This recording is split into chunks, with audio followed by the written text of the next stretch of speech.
You think you're alone. You're not.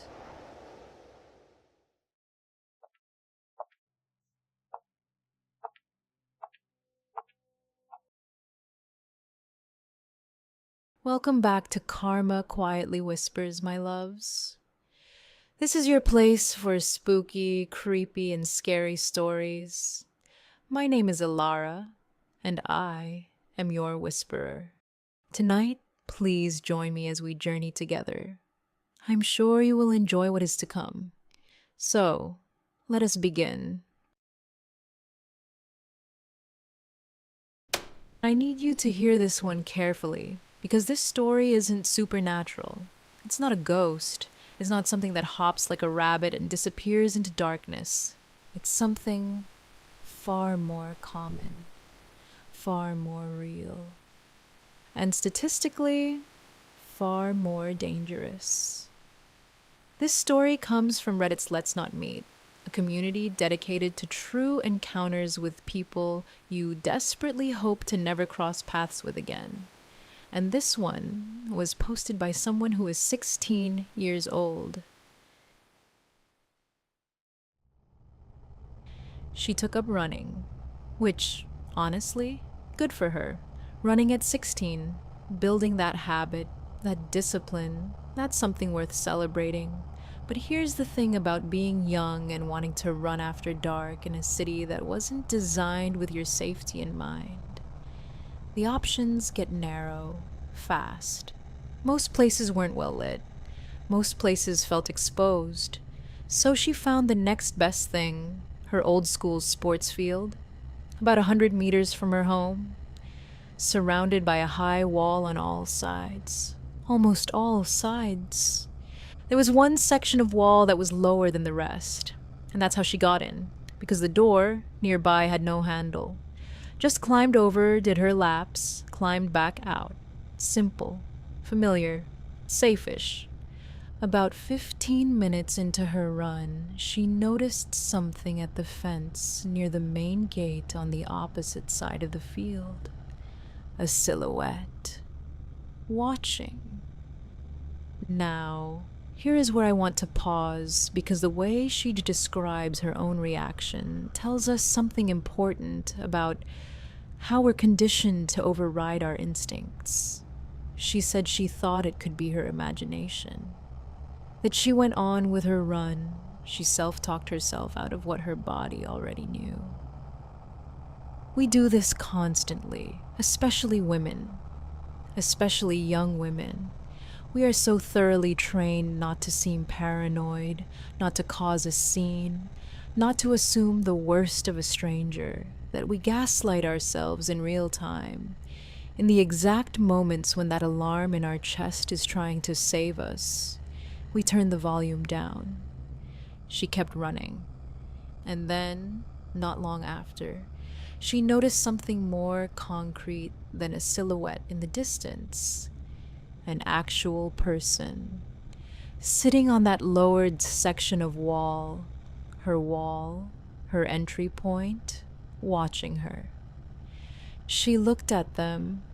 They sat there. She went back to running, and then they jumped over, inside. The person who had been watching her from outside the perimeter was now inside it, with her, in an enclosed space with one exit point, the same wall they just crossed. She lost track of them after that. Think about that phrase for a second. Lost track of them.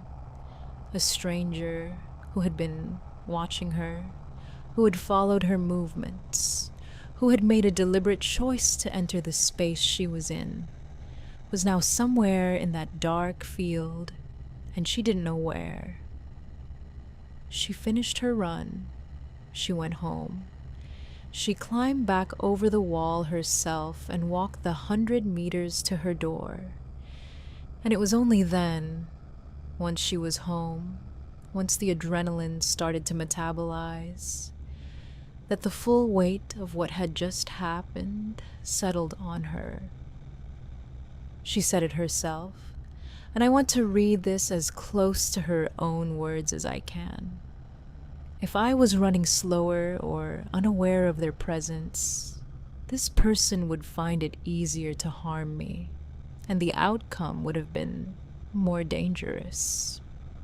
She understood it, clearly, completely. And she was 16. Smart girl, sharp instincts, even when she second-guessed them. But here is the detail that makes this story go from scary to genuinely chilling. After she posted, she mentioned something she'd almost left out. A piece of history attached to that place. Years ago, back when she still attended that school, there was an assembly. The kind of assembly that happens when something bad has already occurred. Several girls from the school had encountered a predator while walking home through the park that runs behind that very wall. A known predator in that specific area who, to her knowledge, was never arrested. So when she describes a figure watching her from the fence line, watching her alone at night in an enclosed space that backs up to that same park, and then climbing over to be with her, we are not talking about a coincidence. She was lucky, aware enough to notice, present enough to track the person's movements, quick enough to get home. But luck is a fragile thing, loves. It bends, it breaks, it doesn't show up every time. But let me tell you what I want every person, every young person especially, to take from this. 1. If you run alone at night, tell someone. A parent, a friend, anyone.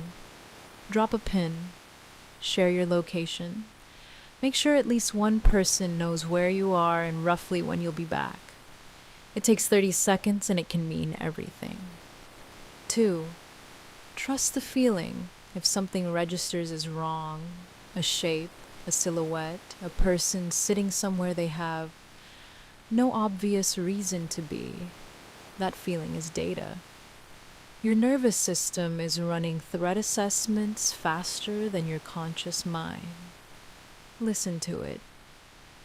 3. Enclosed spaces with a single exit are risk amplifiers.